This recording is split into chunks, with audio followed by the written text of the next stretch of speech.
여론조사 공정은 보수 친화적인 여론조사 기관으로 유명합니다.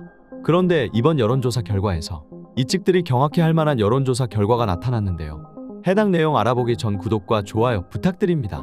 윤석열 지지율 그리고 국힘의 지지율이 박살나기 시작했습니다. 이종섭 그리고 황상무로 인한 영향이 크게 작용한 것으로 보이는데요. 윤석열 지지율은 41.6%로 지난 조사 대비 4.9%포인트 하락했습니다. 반면 부정평가의 경우 지난 조사 대비 4.9%포인트 상승해 60.9%를 기록했습니다. 이어서 정당 지지율도 난리가 아닌데 국민의힘 정당 지지도는 지난 조사 대비 5.1%포인트 하락했습니다. 반면 민주당은 소폭 하락했지만 지지율이 유지되는 모양새입니다.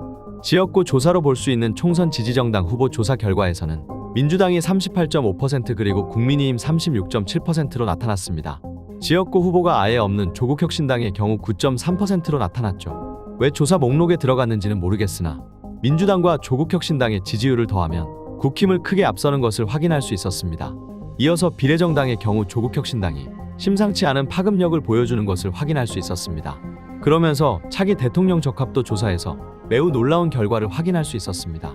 이재명 대표는 지난 조사보다 3%포인트 상승한 45.3%, 한동훈은 5.6%포인트 하락한 37.6%로 나타났습니다.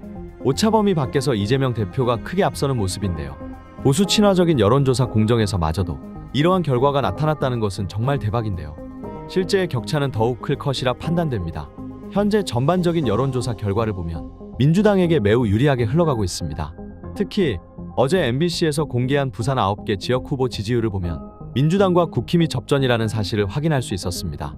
정치 평론가들 사이에서는 수도권이 접전이면 국민의힘이 대승하고 부산이 접전이면 민주당이 대승이다, 이런 말이 돌고 있었는데 민주당이 조금만 더 힘내면 이번 총선에서 엄청난 결과를 만들어낼 수 있지 않을까 기대됩니다. 다만 이렇게 민주당이 유리한 여론조사가 쏟아지고 있자 많은 분들이 방심하고 있는 모습을 보여주고 있습니다. 골프와 선거는 고개를 드는 순간입니다. 고개 숙여 우리는 늘 한 표가 부족하다라는 마음으로 간절하게 움직여야 합니다. 이에 이재명 대표께서도 방심하지 말라며 지지자들을 향해 애타게 말씀해 주셨는데요. 해당 내용 빠르게 살펴보시죠. 그리고 저들이 드디어 엄살 작전을 시작했습니다. 얼마 전까지 170석, 180석 이런 얘기들 하더니 갑자기 90석도 못할 것 같다고 역결집을 노리고 엄살을 피기 시작했습니다. 절대로 속으면 안 됩니다. 우리는 일당이 현실적인 목표입니다. 반드시 일당을 지켜야 합니다. 그리고 좀 더 나아가서 정말로 낮은 자세로 절박하게 국민께 호소해서 과반수를 우리가 지켜내야 합니다. 과반수가 최대 목표입니다.